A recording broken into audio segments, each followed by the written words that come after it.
नहमदुहु व नुसल्ली अला रसूलिल करीम अम्मा बादु फ़अऊज़ु बिल्लाहि मिनश शैतानिर रजीम बिस्मिल्लाहिर रहमानिर रहीम। अस्सलामु अलैकुम व रहमतुल्लाहि व बरकातुहू। बहुत सारे अहबाब ने सवाल किया था और उसके लिए मैं अर्ज़ कर रहा हूँ बीर बहुटी के बारे में।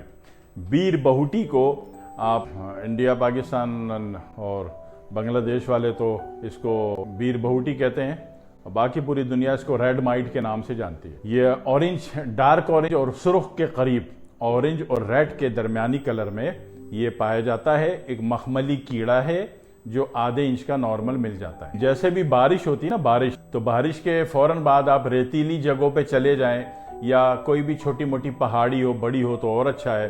उसके जो पहाड़ी का जो नशेबी इलाका होता है वहां पे चले जाएं बारिश में, तो उसमें क्या होता है, सूरज जलता बुझता है, सूरज ऑन होता है ऑफ होता है, ऑन होता है ऑफ होता है। तो वहां पे जैसे जैसे सूरज आएगा ये एकदम नजर आएगी आपको, तो इसको पकड़ी जाए और एक थैली में डाली जाए और जैसे ही सूरज गायब होगा ये गायब हो जाएंगे। पक्की बात है। आप देख रहे हो कि सूरज है और बीर बहुटी है, आप पकड़ने बैठे और सूरज गायब हो गया, ये गायब हो जाएगी।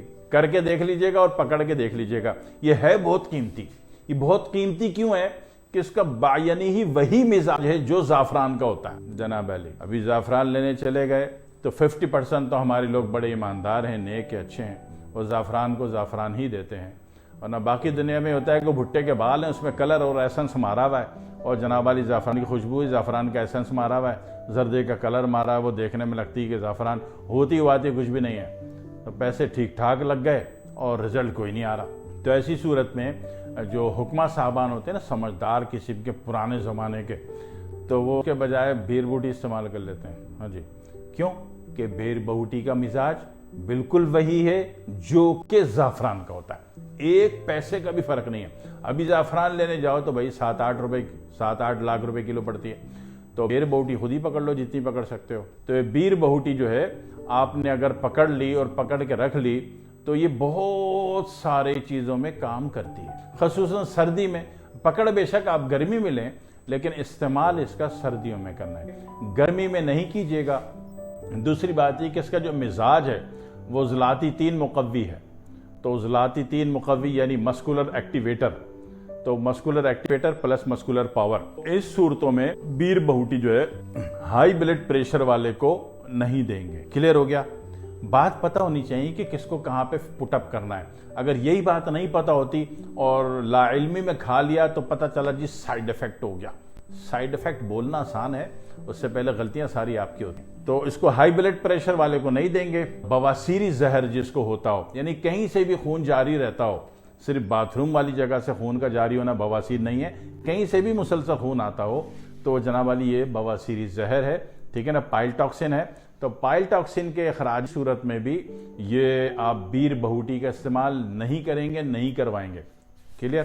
कुश्तों में मिलाई जाती है, तेल भी बनाया जाता है बतौर तिला। जिस तरह एक सांडे का तिला बनता है ना, सांडे का, ठीक है ना, सांडे देखा है, इतनी बड़ी छिपकली और रेतीले इलाकों में पाई जाती है और फिर आप उसका तेल बनाते हो। उसके गुर्दे की जो चर्बी है ना, उसके गुर्दे वाली जगह पे कट मार के काली मिर्च बराबर वो निकलते हैं, पीली पीली चर्बी। ये बड़ा बेहतरीन सांडे की चर्बी है और इसी का फिर अपने प्रोसीजर के मुताबिक इसका तेल निकाल लिया जाता है। ठीक है, सेम उसी तरीके से जिस तरह उसका तेल आप जिस पर्पज़ में लेते हो, मगर वो गुद्दी 4 नंबर है, वो ग्लैंड को, गदूद को एक्टिवेट करती है, ताकत देती है, बूस्ट करती है। तो ये भी जनाब उजलाती तहरीक देती है, तो लिहाजा इसका भी तिला बनता है, तिला बनाया जाता है। और इसका तिला बनाना बड़ा आसान होता है। इसका तिला बनाना बहुत आसान होता है। जैसे लौंग का तेल ले लिया आपने, अभी लौंग का तेल किधर निकालोगे? लौंग ये होता है कि लौंग आपने 1 पाव लौंग ले ली और 1 पाव उसको अरंड के तेल में, कैस्टर ऑयल में, ठीक है, अगर आपने सरसों में या जैतून में लौंग बुझा ली तो उसका 50% रिजल्ट माइनस हो गया। तो उसको अरंड के तेल में, क्योंकि अरंड उससे पहले असाब में आ रहा है, असाब उसको पकड़ के रखेगा, लिहाजा ताकत बरकरार रहेगी। ठीक है, और अगर सरसों या जैतून में उसको बुझा दिया आपने, तो फुला दिया, तो वो जनाब वाली उसको तहलील मार देगा, उसके असरात कम हो जाएंगे। तो लिहाजा 1 पाव लौंग जो है आपने 1 पाव अरंड के तेल में छोड़ दी, 1 हफ्ते बाद लौंग सारा तेल पी गई, अब उस लौंग का आपने तेल निकलवाया तो वो लौंग का तेल होता है। ठीक है, अब उस लौंग के तेल में आप बीर बहुटी को पकाते हो, हम वजन जितनी बीर बहुटी इतना लौंग का तेल ले लो। तो इसके अब ये जो तेल बनेगा ये बीर बहुटी का तेल कहलाएगा, बीर बहुटी का तिला कहलाएगा। ये रेतीले इलाकों में बासानी दस्तयाब है, पहाड़ी इलाकों में बासानी दस्तयाब है, ठीक है। डोमिनिकन रिपब्लिक में आप पुंटा काना चले जाएं तो वहां तो इतनी बड़ी मकदार में निकलती है कि हाथों से यूं करके पकड़ लेते हो, ठीक है ना। तो हमारी ये भी एक बड़ी कीमती चीज होती है। हाँ जी, बीर बहुटी का कुछ अल्टरनेट भी तो होगा, है ना, क्या ख्याल है ना। तो ये कब्रिस्तान जाते हो ना, कब्रिस्तान, तो वहाँ इतने मोटे मोटे लाल लाल मकोड़े होते हैं, तेल बनाने के लिए, खिलाने के लिए नहीं। हाँ, पता चला बंदा खुद मकोड़े की तरह हो गया खा के, अजीब अजीब सी शक्ल, ना उसकी शादी होगी ना रिश्ता लगेगा, तो खाना नहीं है इसको। तो वो जो लाल लाल मकोड़े होते हैं कब्रिस्तान में, बड़े बासानी बकसरत खा पी के मोटे ताजे, ग़िज़ा तो बहुत है ना नीचे, तो उन मकोड़ों का तेल भी वही असरात रखता है जो कि बीर बहुटी का रखता है। बीर बहुटी के वही असरात हैं जो कि ज़ाफ़रान के हैं। समझ में आ रही है मैं क्या कह रहा हूँ जी। मिजाज पता होना चाहिए, यानी कि जो ज़ाफ़रान का मिजाज है वही बीर बहुटी का मिजाज है, और जो बीर बहुटी का मिजाज है वही लाल मकोड़ों का मिजाज है जो कि कब्रिस्तान में बकसरत पाए जाते हैं, बड़े बड़े, ठीक है। निकलते कैसे हैं कब्रिस्तान वाले मकोड़े? रिश्वत देने से। हाँ जी, रिश्वत कैसे देंगे? आपने मकोड़ों का बिल देखा, आपने देखा एक आग चलता फिरता नजर आ रहा है, चीनी पीसी हुई डाल दें या ग्लूकोज डाल दें, दर्र करके पूरे आ जाते हैं कि बाबा जी मैनू भी दो, बाबा जी मैनू भी दो, बस उनको पकड़ी जाओ। बहरहाल उसका भी तिला बनता है इसी तरीके से, और बीर बहुटी का भी तिला बनता है इसी तरीके से, ठीक है। हाँ, बीर बहुटी कोई ऐसा शख्स जो कि लो ब्लड प्रेशर का मरीज हो, लो बीपी वाला, तो उसके पांव के तलवे में अगर बीर बहुटी का तेल आपने 7 दिन मल दिया, कितना? सिर्फ 7 दिन, पांव के तलवों में 10 कतरे मल दिए, 10-10 कतरे, 5 मिनट मालिश कर दी, तो लो ब्लड प्रेशर से हमेशा के लिए जान छूट जाती।